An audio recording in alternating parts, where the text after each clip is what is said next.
판무섬에 유배되어 하루하루를 힘들게 살아가던 요한으로 하여금 주님은 그의 천사를 보내어서 현재의 일과 장차 다가올 일에 대하여 기록하라 말씀하셨습니다. 먼저 세상의 교회들의 잘못된 일에 대하여 책망하시는 말씀을 하시고 이어서 믿음 가운데서 그 끝까지 승리한 교회들에게 그의 합당한 상을 주시겠다고 약속의 말씀을 하셨습니다. 그리고 나서 주님은 요한에게 지상의 교회로부터 올라와 천상의 교회의 장면을 보여주신 것입니다. 지상의 교회들은 세상에 속하여 세속에 물들어 세상과 혼합된 모습을 보여주었지만 하나님의 영광의 나라 천상의 교회는 정말로 거룩하고 아름답고 준엄한 하나님의 보좌가 펼쳐져 있음을 보여주셨습니다. 이제 판모섬에 앉아 실망하고 절망 가운데 빠져 있지 말고 하나님이 계신 보좌 앞으로 올라오라고 말씀하셨습니다. 우리가 분명히 알고 넘어가야 할 것은 요한의 육체가 하나님의 보좌로 올라간 것이 아니라 그의 영이 성령에 이끌려 하나님 나라 안으로 들어갔다는 의미가 되는 것입니다. 우리가 이제 많은 분들이 이제 환상 가운데 돌려 올라갔다 했을 때 사도 바울도 그런 얘기를 해요. 고린도후서에서. 내가 몸 밖에 있었는지 몸 안에 있었는지 나는 알지 못하나 하나님 아시나니 내가 3천층에 올라가서 말할 수 없는 말을 들었다. 내가 몸 밖에 있었는지 몸 안에 있었는지 나는 모른다. 그러나 하나님은 내가 어디 있었는지 아신다고 말씀하십니다. 우리가 영으로 이끌려서 하나님 나라에 이끌려 간다는 것은 육체가 올라가는 것이 아니라 바로 우리의 영혼이 올라가게 되는 것입니다. 그래서 육체는 이 땅에 거하지만 우리의 영혼이 하나님 나라에 들어가서 하나님의 천상의 교회의 장면을 요한이 보고 온 것을 기록한 것입니다. 요한이 보았을 때 하늘에 열린 문이 있었다고 기록하고 있습니다. 이는 바로 하나님과 막혔던 죄의 담이 헐어지고 하나님과 바로 영적인 교제를 나눌 수 있게 되었다는 것입니다. 다시 말하면 계시의 문이 열려 있다는 것입니다. 신령한 눈이 열려 하나님의 신령한 세계를 보게 되었다는 것입니다. 계시란 미래에 다가올 일을 하나님이 천사를 통하여 그 종들에게 알려주는 것을 의미합니다. 다시 말하면 감추었던 하늘의 비밀을 그의 종 요한을 통하여 말씀해 주셨다는 것입니다. 계시록 1장 1절에 보니까 예수 그리스도의 계시라 이는 하나님이 그에게 주사 반드시 속히 될 일을 그 종들에게 보이시려고 그 천사를 그 종 요한에게 보내어 지시하신 것이라. 이 말씀에서 계시의 시작은 성부 하나님이요 그 계시를 받아 성취하실 분은 그리스도시요 그 비밀을 천사에게 주어 그 종 요한을 통하여 기록하여 하나님의 자녀들에게 전하도록 하셨다는 것입니다. 요한보다 600여 년 전 다니엘에게도 주님이 나타나셔서 마지막 때 이루어질 일에 대하여 말씀하셨는데 다니엘이 깨닫지를 못하여 주님께 묻자 주님은 말씀하시기를 마지막 때까지 간수하라고 말씀하셨습니다. 다니엘서 12장 4절 보니까 다니엘아 마지막 때까지 이 말을 간수하고 이 글을 봉함하라. 많은 사람이 빨리 왕래하며 지식이 더하리라. 바로 오늘날이 이 말씀을 응하게 하는 시대인 것입니다. 교통이 발달하여 사람들의 왕래는 최고로 빨라지고 학문과 과학은 최고로 발달하여서 날로 사람들의 지식이 더해가고 있습니다. 그러므로 가면 갈수록 하나님을 멀리하고 과학과 세상의 지식에 의지할 뿐인 것입니다. 주님은 이미 모든 것을 아시고 다니엘에게 그 비밀을 말씀하셨고 2000년 전에 사도 요한을 통하여 그 비밀의 말씀을 풀 수 있는 열쇠를 주신 것입니다. 이제 다니엘에게 그럽니다. 다니엘이 이제 12장에서 보면 이제 세마포 입은 분에게 물어봅니다. 이 비밀이, 이 계시의 비밀이 언제쯤 열리겠습니까? 그러니까 다니엘아, 갈지어다. 마지막 때까지 봉함하라. 이제 마지막 때 사람들의 왕래가 빨라지고 세상의 지식이 완전히 더해갈 때에, 풍성할 때에 이 계시의 비밀을 풀려지리라 라고 바로 오늘날, 오늘이 바로 그 시대인 것입니다. 말씀드렸지만 세상의 교통이 얼마나 발달했습니까?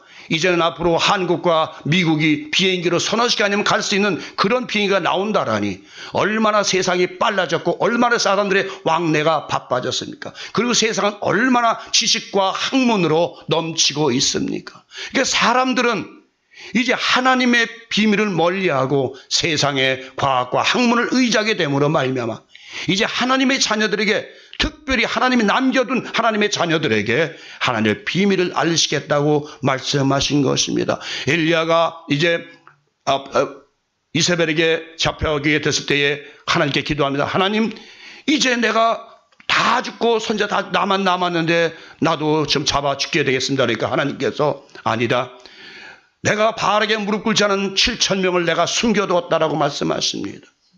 바로 오늘날도 하나님께서 거룩한 씨앗을, 구루터기를 하나님은 남겨놓으신 것입니다. 그 하나님의 구루터기, 하나님의 거룩한 씨앗들에게 하나님의 비밀을 말씀하시겠다고 말씀하시고 풀어주시고 있는 것입니다. 하늘의 열림은 기회의 문이요, 계시의 문이요, 전도의 문인 것입니다.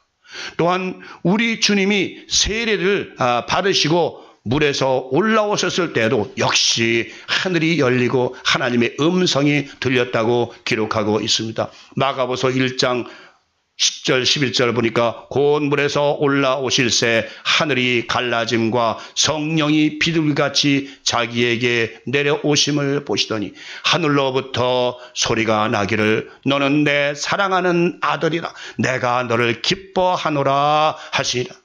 하늘이 열린다는 것은 곧 하나님과의 영적인 교제와 성령의 감동을 의미하는 것입니다. 그러므로 하늘은 아무에게나 열리지를 않습니다. 오직 하나님이 기뻐하시는 종들에게 하늘문을 열어주시는 것입니다. 옛날에는요, 그 유대 전승들은 뭐라 하냐면 이렇게 돼 있어요. 하늘이 네모져서 이 땅을 덮은 뚜껑이다, 그렇게 돼 있어요. 그래서 하늘문이 열린다는 것은 그 하늘에 이제 그 뚜껑이 열려서 이제 천상의 세계와 통한다라고 이제 유대 사람들은 그렇게 알고 있고 그들은 지금도 그렇게 알고 있습니다. 그러나 우리가 분명한 하늘문이 열린다는 것은 계시의 문, 전도의 문, 기회의 문. 하나님께서 우리에게 계시의 문을 열어주셔서 우리의 영의 눈을 열어주시고 우리의 마음의 지각을 깨닫게 해주시고 우리의 영혼을 신령한 세계로 인도하셔서 우리 영혼으로 하여금 하나님의 진리의 세계를 깨닫게 해주신다는 것입니다. 이제 요한은 그 성령의 감동이 되어 하늘나라에 펼쳐진 광경을 보게 되었습니다. 성령의 감동이 되었다는 것은 육체를 벗어나 성령 안으로 들어가 하늘나라의 장면과 하나님의 음성을 들을 수 있게 되었다는 것입니다. 우리 육체의 눈과 귀로서는 하늘나라의 광경을 볼 수도 없고 하나님의 음성을 들을 수도 없습니다. 오직 영적인 눈과 귀가 열린 자들만이 신령한 세계를 볼 수 있고 들을 수 있는 것입니다. 또한 성령의 감동이 된 사람들은 다른 사람들에게도 큰 은총을 베풀게 되는 것입니다. 또한 성령의 감동을 입은 사람은 다른 사람에게 들어간 악령을 쫓아내는 능력을 받게 됩니다. 바로 다윗은 성령에 크게 감동이 된 사람이었습니다. 그가 수금으로 사울에게 들어간 악령을 쫓아내었습니다. 사무엘상 12장 23절 보니까 하나님께서 부리시는 악령이 사울에게 이를 때에 다윗이 수금을 들고 와서 손으로 단즉 사울이 상쾌하여 낫고 악령이 그에게서 떠나더라. 수금의 연주에 의하여 악령이 떠나간 것이 아니라 성령의 권능으로 악령이 쫓겨난 것입니다. 여러분, 여기 말씀에서 참 우리가 알아야 될 말씀, 하나님의 부리시는 악신이라고 되어 있습니다. 그러니까 이 세상은 모든 사탄도 모든 것도 다 하나님이 부리시는 것이지 사탄이 따라서 지 마음대로 부릴 수가 없는 것. 하나님의 절대적인 섭리하에서 하나님의 허가가 있을 때만 악령들이 움직일 수 있는 것이. 여러분 잘 아시죠? 욥이 알잖아요. 사단이 하나님께 와서 너 어디 갔다 왔느냐? 여기저기 두루두루 다녔습니다. 여러분 조심하십시오. 어떤 분이 어디 갔다 와서 여기저기 두루두루 다니는 건 사탄이 두루두루 다닌다는 얘기입니다. 그러니까 여러분 두루두루 다녀왔다 하지 마십시오. 사탄은 두루두루, 그러니까 내가 욥을 보았느냐? 그러니까 사단이 뭐라 그래? 하나님께 고발하잖아요. 하나님께서 그를 보호하시고 덮으실까 그렇지 한번 쳐보십시오. 그러니까 그래, 네가 허락한다. 이렇게 하나님께서 허락할 때만 사단이 주의 종들을 단련하고 훈련. 그래서 사단은 바로 영적인 훈련 파트너인 것입니다. 여러분이 영적으로 성장하려면 반드시 사단의 그 파트너의 훈련을 여러분 주님도 마찬가지입니다. 주님도 40일 금식하셨을 때에 누가 찾아와요? 시험하는 자 사탄이 와서 주님에게 시험을 합니다. 하물며 하나님의 아들 주님께도 그랬는데 우리이겠습니까?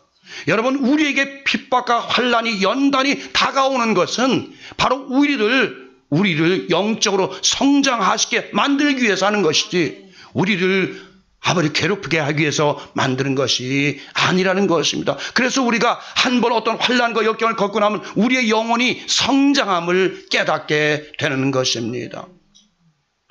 이와 같이 성령의 감동을 입은 사람은 큰 능력을 받게 되어 모든 사람의 죄와 사단의 억눌림으로부터 풀어주어서 기쁨과 소망을 받게 하는 것입니다. 이제 요한은 보좌에 앉으신 하나님의 모습에 대하여 기록하고 있습니다. 인간의 언어로서 하나님을 표현할 수 있는 방법은 없습니다. 또한 아무것과도 비교할 수도 없습니다. 다만 우리가 알 수 있는 은유적인 언어로서 표현을 할 뿐인 것입니다. 이사야 40장 18절에 보니까 그런즉 너희가 하나님을 누구와 같다 하겠으며 무슨 형상으로 그에게 비기겠느냐라고. 그렇습니다. 아무 형상에도 하나님의 영광을 비길 수가 없고 어떤 언어로도 하나님의 위엄을 표현할 수가 없습니다. 그러나 요한은 기록하여 두세 사람들에게 전해야 하기 때문에 세상에서 가장 값지고 귀한 보석으로 비유하여 하나님의 영광을 상징적으로 나타내고 있는 것입니다. 우리는 하나님의 빛 가운데서 살 수가 없습니다. 하나님은 모세에게 말씀하시기를 인생이 나를 보고 하나님을 보고 살 자가 없느라고 말씀하셨습니다. 여러분 잘 아시잖아요. 또한 빌립이 주님에게 하나님을 아버지를 보여주옵소서. 그러니까 어찌하여 아버지를 보여달라느냐, 나를 본 자는 바로 하나님을 보았거늘 어찌하여 아버지를 보이라냐 말씀하십니다. 우리 인생의 육신의 눈으로는 하나님을 볼 수가 없습니다. 보아서도 안 됩니다. 우리는 죄인이고 그분은 거룩하신 분이시기 때문에 우리는 그 앞에 설 수도 없고 그분 앞에 앉을 수도 없습니다. 사울이 다메섹으로 가던 중에 주님의 빛을 보고 그 자리에 쓰러져서 3일 동안 눈을 보지를 못했던 사실을 여러분 기억하시지 않습니까? 이와 같이 하나님의 빛은 우리의 육체의 눈으로서 볼 수도 없고 형용할 수도 없는 것입니다. 요한은 앉으신 이의 모습을 벽옥과 홍보석 같더라라고 기록하고 있습니다. 다른 방법이 없잖아요. 우리 인생들에게 알려야 되는데 하나님의 모습은 이런 분이야라고 할 때에 가장 값지고 귀한 보석을 통하여 말씀하신 것. 그런데 많은 사람들은 그런 얘기를 하더라고요. 낙원에 갔더니 보석이 깔렸더라라고 말들을 합니다. 여러 번 말씀드렸지만 낙원에도 보석이 가득하면 우리의 욕심은 끊어지지 않을 것입니다. 바로 이 보석, 여러분 요한계시록에 나오는 12보석도 바로 그것이 이 보석이 아니라 모든 불순물이 빠진, 모든 죄로부터 벗어나 부활로 깨끗이 씻음을 받은 새로운 피조물은 바로 하나님 앞에 12보석과 같은 빛나는 존재들이라는 것입니다. 이미 말씀을 드린 대로 이는 은유적인 표현으로서 하나님의 영광스러운 모습을 다른 언어로서는 표현할 수가 없다는 것을 의미하는 것입니다. 벽옥과 같다는 것은 바로 하나님의 모습이 수정과 같이 맑고 밝은 하나님의 영광과 거룩성을 표현하는 말이라 하겠습니다.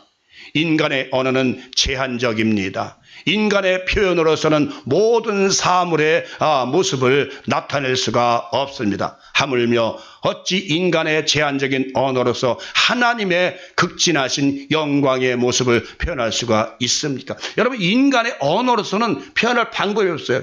한번 여러분, 예를 들어서 우리 김재호 목사 집사님을 여러분 언어로 보십시오. 저분이 어떻게 생겼고 아무리 여러분이 언어로 표현해봐도 김재호 목사님 원모습을 제대로 표현할 방법이 없는 것이에요. 그러니까 우리가 그런 말을 하죠. 우리의 언어에도 음성이 예쁜 사람은 뭐래요? 꾀꼬리 같다. 그렇죠? 또 아주 미인을 뭐래요? 양귀비 같다. 클레오파트라 같다. 그게 그 사람이 양귀비가 아니라 클레오파트라가 아니라 그만큼 예쁘다는 것을 은유적으로 표현하는 방법인 것입니다. 바로 영적인 성경 말씀도 바로 예수님께서 그래요. 비유가 아니면 말씀하시 아니하셨다고 말씀하고 있습니다. 성경의 모든 표현들은 은유적인 표현들이 너무너무도 많이 있기 때문에 이 말씀을 우리는 잘 해석해야 될 줄 믿습니다. 다만 우리가 볼 수 있고 알아들을 수 있는 언어로서만 표현할 뿐인 것입니다. 그리고 홍보석 같다고 표현한 것은 보석의 붉은색처럼 준엄하고 극렬한 심판주라는 것을 표현한 것입니다. 하나님은 거룩하시고 준엄하시고 위엄이 넘치시는 분이시기에 단지 요한은 세상 사람들이 볼 수 있고 알아들을 수 있는 보석을 비유로 들어 표현한 것입니다. 어찌 우리가 하나님의 영광을 우리의 무지한 언어로서 나타낼 수가 있겠습니까? 그리고 그 보좌 뒤에 무지개로 둘러 있다고 표현하고 있습니다. 무지개는 하나님이 교회들에게 약속하신 언약의 증표를 의미하는데 이는 교회의 머리 되신 그리스도와 그리고 그리스도께 속한 그의 모든 백성과 맺으신 언약의 상징인 것입니다. 하나님은 노아와 언약하실 때 이 무지개로 언약하셨습니다. 창세기 9장 13절 17절 보니까 내가 내 무지개를 구름 속에 두었나니 이것이 나와 세상사의 언약의 증거니라.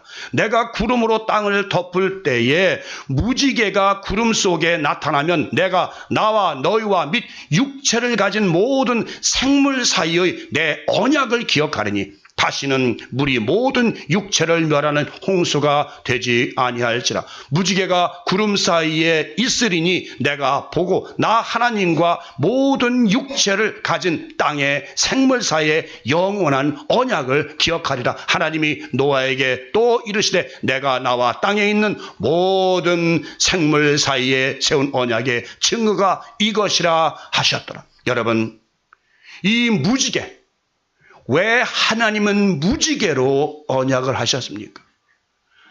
바로 무지개는 하나님과 인간 사이에 중간에 펼쳐진 증표인 것이, 언약의 증표입니다. 언약의 중보자가 누구십니까? 바로 예수 그리스도입니다. 그래서 이 무지개는 바로 예수 그리스도를 상징적으로 나타내는 표현인 것입니다.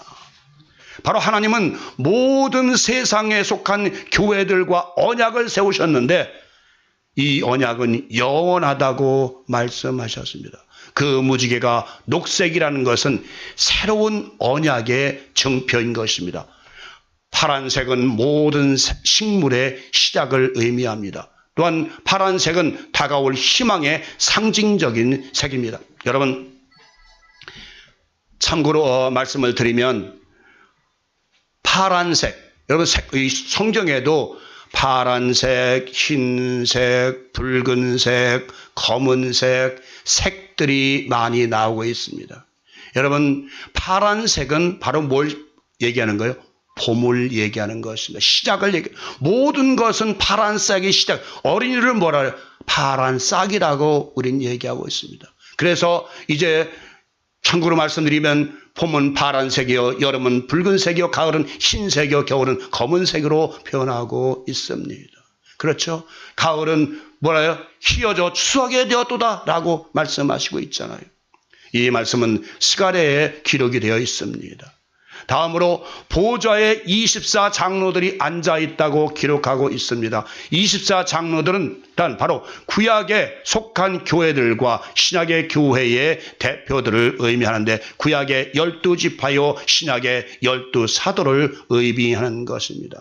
또한 이미 말씀을 드린 대로 하나님의 보좌는 세상 왕들이 앉는 그런 용상이 아니라 하나님은 언제나 의와 공평과 인자함과 진실하심의 성품이라는 것을 나타내고자 하는 것입니다. 시편 89편 14절 보니까 공의와 정의가 주의 보좌에 기초라 인자함과 진실함이 주의 앞에 있나이다. 그러므로 정의와 공의를 사랑하는 사람들은 하나님의 회에 거하게 되는 것입니다. 이 24장로들의 하는 일은 바로 성도들의 기도를 하나님의 보좌에 올려드리는 사명을 감당하고 있습니다. 여러분, 계시록 5장 8절에 보니까 책을 취하심에 네 생물과 24장로들이 어린 양 앞에 엎드려 각각 검은고와 향이 가득한 금 대접을 가졌으니 이 향은 성도의 기도들이다라고 말씀하고 있습니다.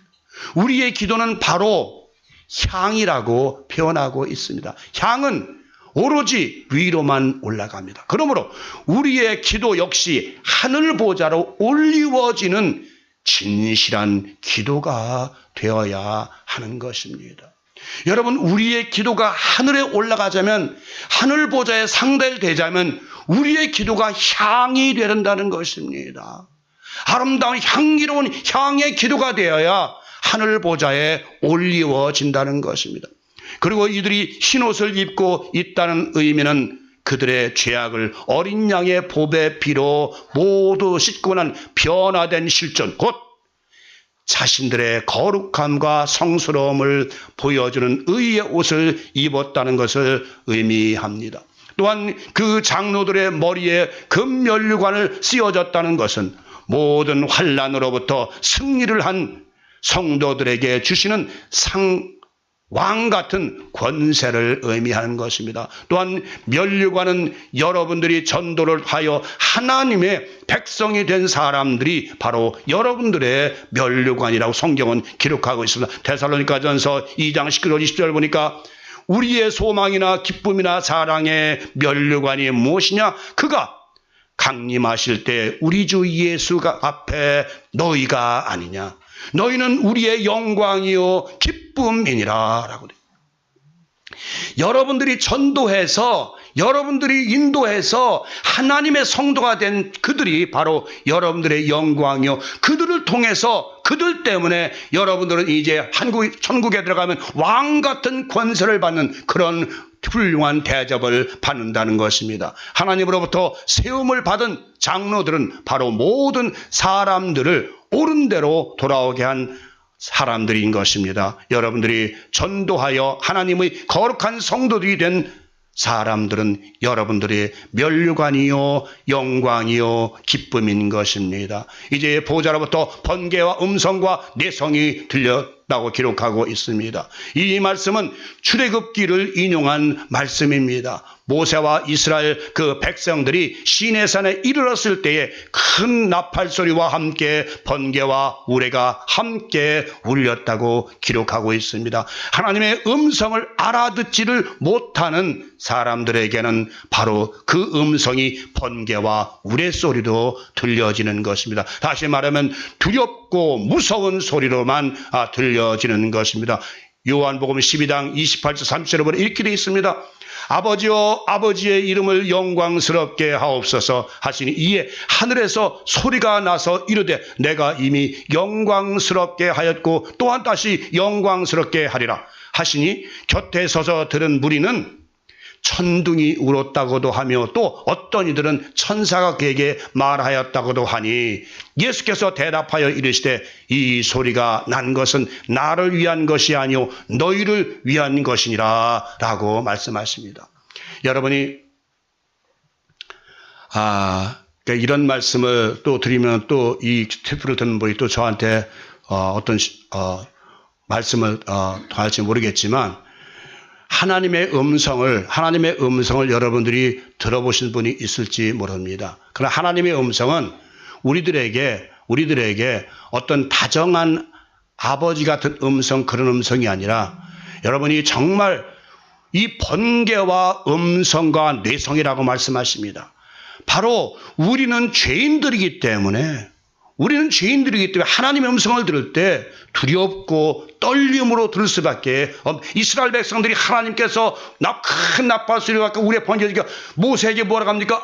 모세여 우리는 그 앞에 가지를 못하겠으니까 당신이 대신 말씀하옵소서라. 당신이 대신 우리 사이에 서서 말씀하옵소서라고 말하잖아요. 바로 이만큼 하나님의 음성, 하나님의 목소리는 두렵고 떨리고 위험찬 음성이라는 것입니다. 하나님의 음성은 하나님이 사랑하시는 자들에게는 자비와 사랑과 기쁨의 소리가 되고 악인들에게는 엄하고 무서운 심판의 소리가 되는 것입니다. 또한 보좌 앞에 7 등불이 켜졌다는 것은 바로 완전하신 성령을 의미하는 것입니다. 7은 안식일의 수요 거룩한 수인 것입니다. 그러므로 7영이란 거룩하신 성령을 의미하는 것입니다. 이 성령께서 보좌 앞에 있다는 것은 바로 온 세상을 운행하시고 감찰하시고 역사하시는 분이시라는 것입니다.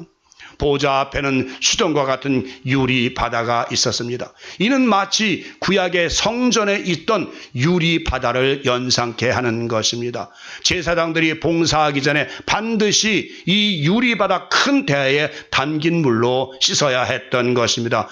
열왕기상 7장 23절 26절을 보니까 또 바다를 부어 만들었으니 그 직경이 10규빗이요 그 모양이 둥글며 그 고는 5규빗이요 주위에는 30규빗 줄을 달을 만하며 그 가장자리 아래에는 돌아가며 박이 있는데 매 규빗이 10개씩 있어서 바다 주위에 둘렸으니 그 박은 바다를 부어 만들 때에 2줄로 부어 만들었으며 그 바다를 12소가 받쳤으니 셋은 북을 향하였고 셋은 서를 향하였고 셋은 남을 향하였고 셋은 동을 향하였으며 바다를 그 위에 놓았고 소의 뒤는 다 안으로 두었으며 바다의 두께는 한 손넓이만 하고 그 가는 백합화의 식양으로 잔가와 같이 만들었으니 그 바다에는 2000밭을 담겼더라. 자, 이 말씀이 오늘 이제 마지막 말씀이 되겠습니다만 여러분들이 이제 성막의 그 솔로몬 성전에 이 바다 큰 유리 바다죠. 여기 보면 이제 10규빗이 나옵니다. 이 10규빗은 무슨 맥입니까? 이 바다가 이제 우리가 이제 좀 쉽게 말하면 씻는 역할입니다. 그죠? 이것은 바로 시작으로 보면 보혈의 상징입니다. 그래서 이거 보면 또 보세요. 바다를 부어 만들었으니 그 직경이 십기빗이요. 십기빗은 십은 뭐예요? 율법에 쓰죠. 십계명에 쓰죠. 그리고 그 모양이 둥글다는 건 무엇입니까? 원은 영원하다는 것이죠. 그죠? 그 다음에 그 고는 5규빗이요. 이것은 오비형의 고난에 쓰죠. 그 다음에 주위에는 30규빗 줄을 두를 만하며 30은 뭡니까? 사역에 씁니다. 예수께서 30세에 사역을 시작했고 요셉도 30세에 국무총리가 되었습니다. 그리고 그 가장자리 아래는 돌아가며 박은 뭡니까? 성령의 열매를 말하는 것이죠. 매 규빗이 10개씩 있어서 바다 주위에 둘렸으니 그 박은 바다를 부어 만들 때에 2줄로 부어 만들었으며 그 바다를 12소가 바쳤으니 12소가. 12소는 뭐예요? 바로 12사도. 바로 그 예수님의 모든 그 교회 사역을, 예수님의 교회 사역을 12사도가 바치고 서 있다는 것을 여기 말씀하고 있는 것입니다. 그래서 우리가 성막을 공부할 때에 또 성전을 공부할 때에 거기에 담긴 모든 영적인 의미를 깨닫지 못하면 이거 읽어봐도 이게 뭐야? 이게 뭐야? 라고 서로 나가는 것입니다. 여러분 여기에도 하나의 모든 상징적인 은유적인 말씀이 들어있고 예수 그리스도를 나타내기 위한 그 말씀이 여기에 포함되어 있다고 여러분 분명히 아셔야 되는 것입니다. 이것이 그냥 솔로몬 성전이야, 그냥 물대야 하면 아무 의미가 없어요. 이것은 이는 바로 하나님의 종들이 하나님을 섬기는 일을 하기 전에 손과 발을 씻는 큰 대화인 것입니다. 이는 바로 신약 복음 교회 시대의 그리스도의 보혈을 상징하는 것입니다. 우리는 그리스도의 보혈의 피로 씻은 후에 하나님 나라에 들어갈 수가 있는 것입니다. 보혈의 피로 씻음을 받지 못한 사람은 주님과 관계가 없다고 분명히 말씀하셨습니다. 주님은 제자들을 모두 씻기셨습니다. 이는 바로 당신의 보혈의 피로 씻기워질 것을 미리 알려주신 것입니다. 여러분 예수님께서 일일이 대합을 담아서 제자들의 발을 씻겼다니까 사람들 그 사랑이야 사랑. 물론 사랑 맞습니다. 그러나 제자들에게 알려주신 것은 바로 너희들은 바로 이제 내가 이 땅을 십자가에 달려 돌아간 다음에 바로 보혈의 피로 이렇게 깨끗이 씻음을 받은 후에 하나님 나라의 일꾼이 될 수 있다는 것을 말씀하는 것입니다. 그래서 성경은 여러분들이 영적으로 이걸 해석하지 않으면 풀리질 않아요. 그냥 예수님이 12사도의 발을 씻겼대. 그 사랑이래. 그래서 우리가 쇠족식도 하죠. 가면 쇠족식도 하지만 그것이 아니라 예수님의 한 가지 행동과 그 언어, 그 말씀은 이제 예수님이 부활하시고 난 후에 이루어질 일, 모든 교회에서 이루어질 일에 대하여 말씀하시고 행하신 것인 여러분 아시기 바랍니다. 여러분, 그러므로 주님은 베드로에게 내가 만일 너를 씻기지 않으면 너는 나와 상관이 없다고 말씀하죠. 그죠? 베드로가 뭐라 그래? 저를 절대로 씻기지 못합니다. 그래? 내가 너를 씻기지 못하면 너는 나와 상관이 없어. 무슨 얘기입니까? 목욕 안 시킨다고요? 아니요. 네가 만약에 나의 보혈의 피로 씻음을 받지 못하면 너는 나와 상관이 없어. 예수 그리스도의 보혈의 피로 씻김을 받지 못하면 예수와 상관이 없습니다.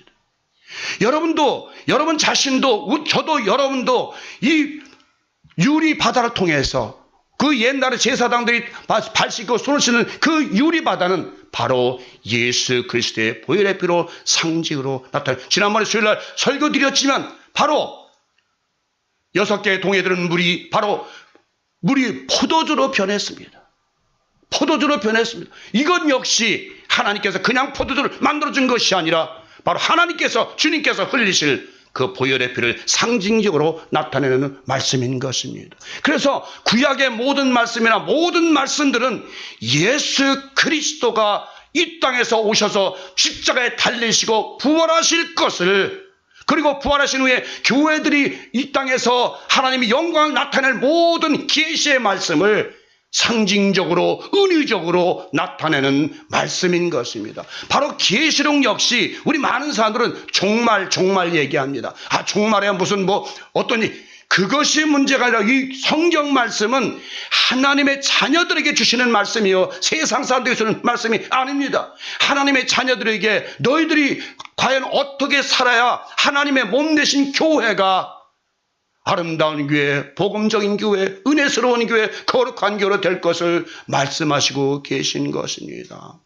우리는 세상 종말에 상관이 없어요. 원자탄이 터지든 어떤 것이 터지든 그것은 우리와 관계없습니다.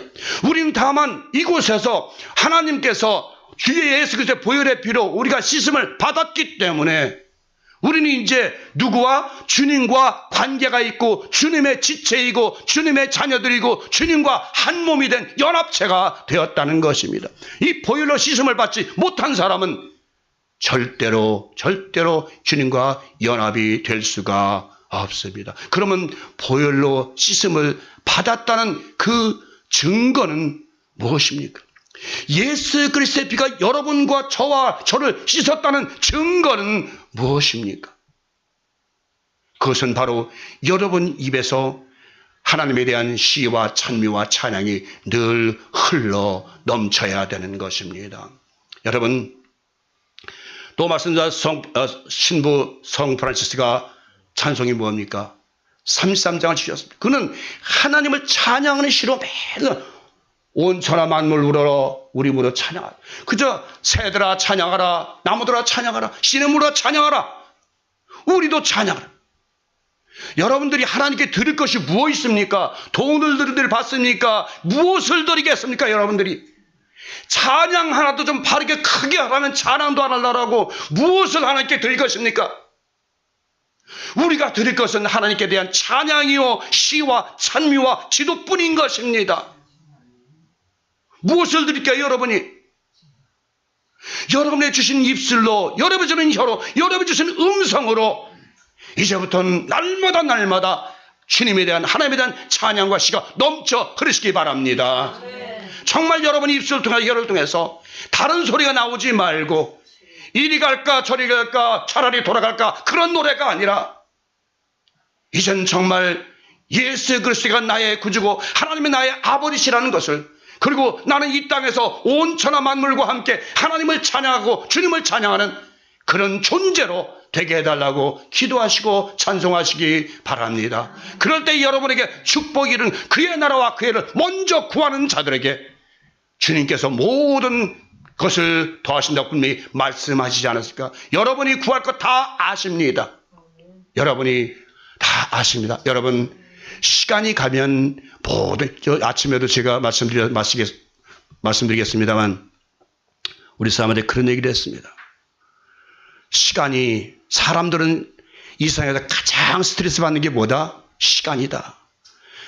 시간 몇 시야? 몇 시에 뭐 해야지? 몇 시에 뭐 해야지? 몇 시에 뭐 해야지? 그 시간 때문에 가장 스트레스 받는 것입니다. 시간은 누가 정한 것입니까? 인생들이 정한 것입니다. 옛날에 우리 어렸을 때는요, 저희 집엔 시계도 없었어요. 그러니까 동창이 훤하게 밝으면 일어나자, 낮이다, 일하자. 그리고 이제 해가 이렇게 토방까지 그림자가 오면 12시 좋은가 보다, 밥 먹자. 그저 배고프면 밥 먹고 졸리면 자고. 우리 하나님은요, 영원하신 분이에요. 하나님에게는 어제나 오늘이나 영원토록 동일하신 분이에요. 근데 우리 인생들만이 현안하게 시간 속에 헤매고 다니고 있어요. 시간을 누가 주신 것입니까? 하나님이 주신 것입니다. 여러분, 때가 되면 모든 것이 이루어집니다. 우리 전사님 저기 앉아 계시지만 그동안 얼마나 고통받으셨습니까? 무지하게 약처약 많이 써봤지만 때가 되면 하나님께서 치료해 주셨습니다. 바로 그것입니다. 기다리고 인내하는 것뿐입니다. 우리는 하나님께서 계획하신 대로 절대로 하나님은 변개치 않으십니다. 1.1도 변하지 않습니다. 하나님의 계획 그대로 여러분들이 기도한다 해서 30대가 일을 지금 60대 된 사람이 받을 수 있습니까? 아니, 30대 된 사람이 60대 일을 기도한다고 미리 받을 수 있습니까? 아닙니다. 하나님의 계획하신 것은 절대로 변함이 없습니다. 다만 여러분과 저는 그분을 찬양하고 그분을 노래하고 그분을 사랑하고 그분을 존경하고 그분께 모든 영광을 돌릴 수 있는 그런 삶을 살아야 될 줄 믿습니다. 이제 여러분 삶이 오직 그리스도의 피로 씻김을 받았습니다. 이제 여러분들은 정말 하느님의 보호자에 가까워졌습니다. 이제 여러분들은 이제 얼마 있으면 하나님의 보호자에 올라가서 하나님과 함께 동락할 것입니다. 그때까지 여러분들은 최선을 다해서 찬양하고 찬미하고 하나님께 영광 돌리고 기도하는 사랑하는 복된 성도 되시기를 성부와 성자와 성령 이름으로 간절히 축원을 드립니다.